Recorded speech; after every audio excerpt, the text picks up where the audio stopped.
प्यारे बच्चों, मैं सतबीर सहायक प्राध्यापक हिंदी राजकीय कन्या महाविद्यालय मुरथल सोनीपत से। आज मैं बीए तृतीय वर्ष के 5th सेम के विद्यार्थियों के लिए आधुनिक हिंदी कविता पर एक चर्चा करने जा रहा हूँ। देखिए, आधुनिक हिंदी कविता का जहाँ तक प्रश्न है, 1857 से लेकर और आज तक के समकालीन काव्य को इसके अंतर्गत रखा जा सकता है।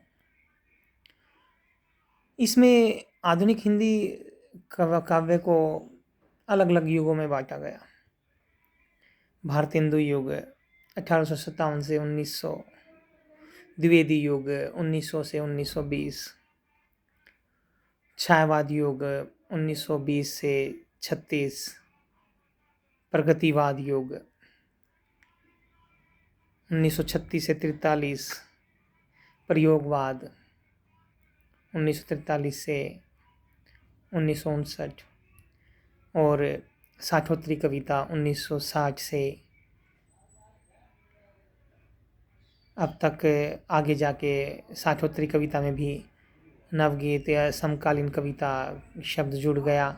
समकालीन काव्य में जो आज के समय युग में लिखा जा रहा है वही आता है। तो देखिए, इसमें प्रश्न ये उठता है, सवाल ये अक्सर पूछे जाते हैं कि आधुनिक हिंदी काव्य के में भारतेंदु युग की विशेषताओं पर चर्चा कीजिए। किसी भी युग की प्रवृत्तियों के ऊपर भी क्वेश्चन आ जाता है। तो इसमें देखिए, सबसे पहले हमें हर युग के बारे में जो प्रत्येक छात्र को जानकारी होनी चाहिए कि प्रत्येक युग का नामकरण किस आधार पर किया गया, उस युग के प्रमुख साहित्यकार या कवि कौन कौन से थे, उस युग की प्रमुख प्रवृत्तियाँ क्या थी, उस युग की विचारधारा क्या थी, कवियों की साहित्यकारों की किस शैली में लिख रहे थे, काव्य रचना कर रहे थे। इस तरह के प्रश्न अक्सर पूछे जाते हैं। किसी पर्टिकुलर किसी खास व्यक्तित्व पर भी प्रश्न आ जाते हैं, जैसे भारतेंदु हरिश्चंद्र जी पर एक सारगर्भित नोट लिखिए, महावीर प्रसाद द्विवेदी जी पर लिखिए। तो इस तरह के प्रश्न भी पूछ लिए जाते हैं। तो आपको मैं बताना चाहूँगा कि आपको प्रत्येक युग की समय सीमा का पता होना चाहिए। उस युग में प्रमुख कवि कौन कौन से थे, उस युग की प्रमुख रचनाएं कौन कौन सी थी, उस युग की प्रमुख प्रवृत्तियाँ क्या थी, विशेषताएं क्या थी। तो इस तरह आगे यदि आपको ये बेसिक, ये सादा सिंपल सी जो आधारभूत जो मूल तत्व हैं, इन तथ्यों का यदि आपको पता होगा तो आप इस प्रश्न को बड़ी आसानी से हल कर सकते हैं।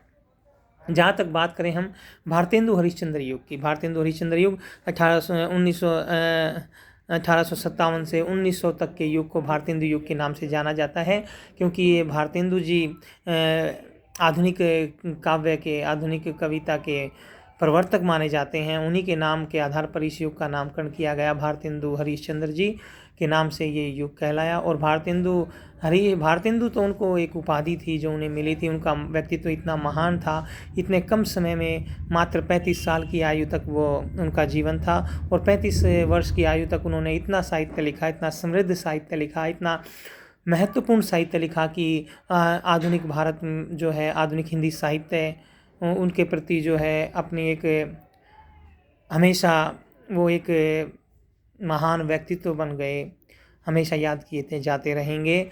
भारतेंदु युग के प्रमुख कवियों की चर्चा की जाए तो भारतेंदु युग के प्रमुख कवियों के बारे में आपको जानकारी होनी चाहिए। ज़्यादातर कवि तो किसी न किसी पत्र पत्रिकाओं से जुड़े हुए थे।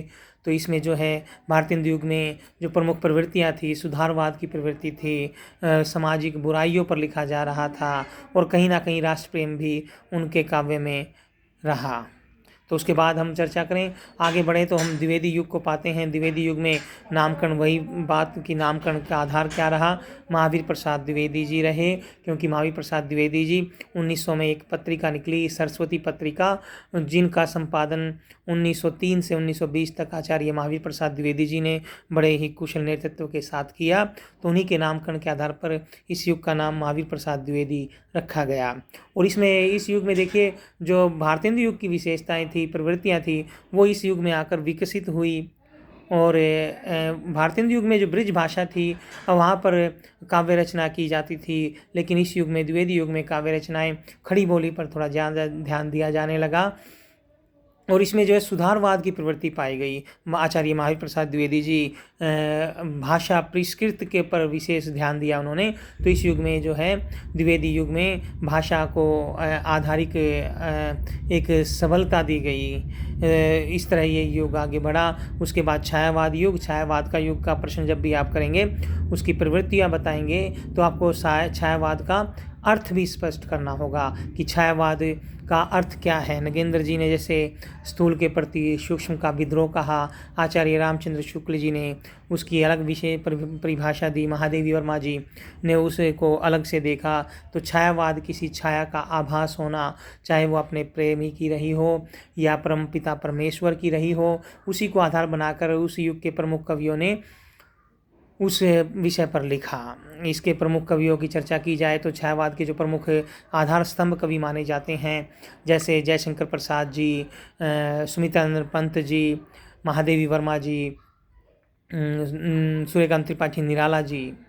तो इन्होंने प्रकृति को आधार बनाकर लिखा, परमपिता परमात्मा की एक रहस्यात्मकता का आभास उन्होंने अपने इर्द गिर्द पाया। तो इसी पर उन्होंने ये रचनाएं की। आपको प्रवृत्तियां भी बतानी होंगी। और जो है फिर आगे बढ़ते हैं हम प्रगतिवादी युग में। प्रगतिवादी युग राजनीति के क्षेत्र में जो मार्क्सवाद है वही साहित्य के क्षेत्र में प्रगतिवाद कहलाया। प्रगतिवाद जो था एक प्रगति की ओर बढ़ना, और प्रगति किसकी होनी चाहिए? शोषण वर्ग की, शोषित वर्ग की। तो इस काल के जो प्रमुख कवि थे उन्होंने प्रगति करनी चाहिए शोषित वर्ग की, उन्हीं को आधार बनाकर इसमें उन्होंने लिखा। तो ये उसकी प्रमुख विशेषता रही प्रगतिवाद की कि शोषण को अधिकार मिले, असमानता दूर हो जाए, ऊंच नीच का भेदभाव समाप्त हो जाए। इसी को आधार बनाकर प्रगतिवादी कवियों ने लिखा। जैसे निराला जी की काव्य रचना के बारे में यदि हम बात करें तो उन्होंने लिखा, अबे सुन बे गुलाब भूल मत जो पाई खुशबू रंगो आब, खून चूछा खाद का तूने अशिष्ट और डाल पर इतरा रहा बन कैपिटलिस्ट।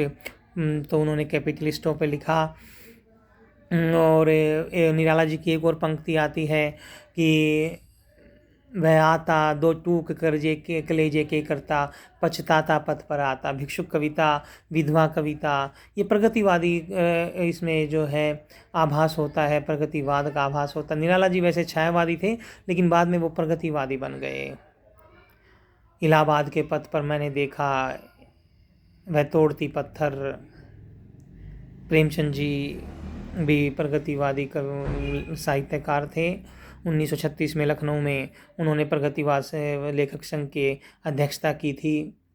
तो प्रगतिवाद में काफ़ी शोषित वर्ग को आधार बनाकर काव्य रचनाएं की गई। उसके बाद फिर प्रयोगवाद आ जाता है। प्रयोगवाद 1943 से में तार सप्तक कविता से हुआ, जिसमें 7 कवियों की रचनाएं प्रकाशित होती थी।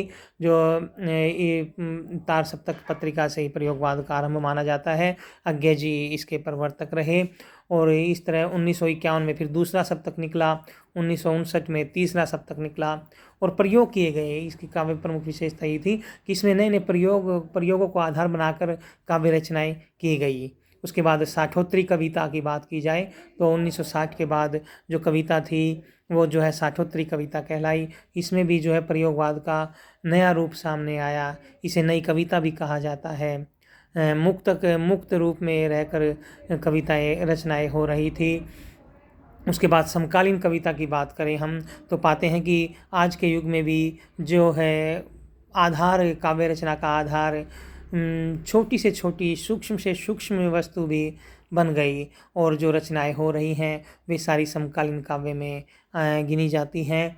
और इसके प्रमुख कवियों के, आपको ये प्रश्न जब भी आप हल करेंगे आधुनिक काव्य से संबंधित, आधुनिक हिंदी साहित्य का आधुनिक कविता का विषय लेकर, तो आपको प्रत्येक युग के कवियों के बारे में, उनकी रचनाओं के बारे में, उनकी प्रवृत्तियों के बारे में आपको ये सारी चीज़ें पता होनी चाहिए, तभी आप इस प्रश्न को हल कर पाएंगे। हर एक युग के जो महान व्यक्तित्व रहे हैं, जैसे भारतेंदु युग के भारतेंदु हरिश्चंद्र जी, महावीर प्रसाद द्विवेदी, द्विवेदी युग के और निराला सुमित्रानंदन पंत, महादेवी वर्मा, प्रसाद जी, छायावाद के और स्वच्छंदवाद काव्य जो आया, थोड़ा सा समय आया था, वो मिला था।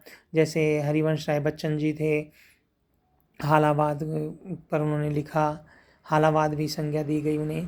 तो इनके बारे में आपको जानकारी होनी चाहिए। प्रगतिवाद में जो प्रमुख जैसे नागार्जुन जी थे, निराला जी थे, इनकी काव्य रचनाओं में आपको जो प्रश्न करेंगे तो आपको प्रत्येक प्रश्न में काव्य की पंक्तियाँ भी पानी आनी चाहिए।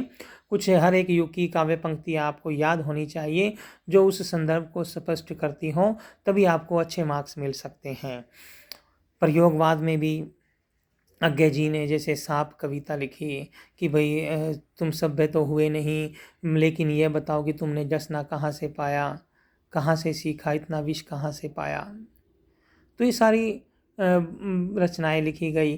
तो कुल मिलाकर आपको अज्ञे जी के बारे में, प्रमुख व्यक्तित्वों के बारे में, प्रत्येक युग के प्रमुख व्यक्तित्वों के बारे में जानकारी होनी चाहिए। उनकी रचनाओं के बारे में, उनकी साहित्यिक विशेषताओं के बारे में, उनको जो पुरस्कार मिले और इस तरह की सारी जानकारी आपको होनी चाहिए। अगर ये सारी जानकारी आप समेट कर, लिख कर, एक नोट के रूप में लिख कर रखते हैं तो कोई भी प्रश्न कहीं से आ जाए आप उसको अच्छे प्रकार से कर सकते हैं और अधिक से अधिक मार्क्स पा सकते हैं। तो एक परिचय के रूप में मैंने आज आपको बताया आधुनिक हिंदी कविता के की प्रमुख एक नोट, एक जो है ब्रीफ में एक परिचय के रूप में मैंने आपके समक्ष पूरे काव्य, आधुनिक हिंदी काव्य को रखा।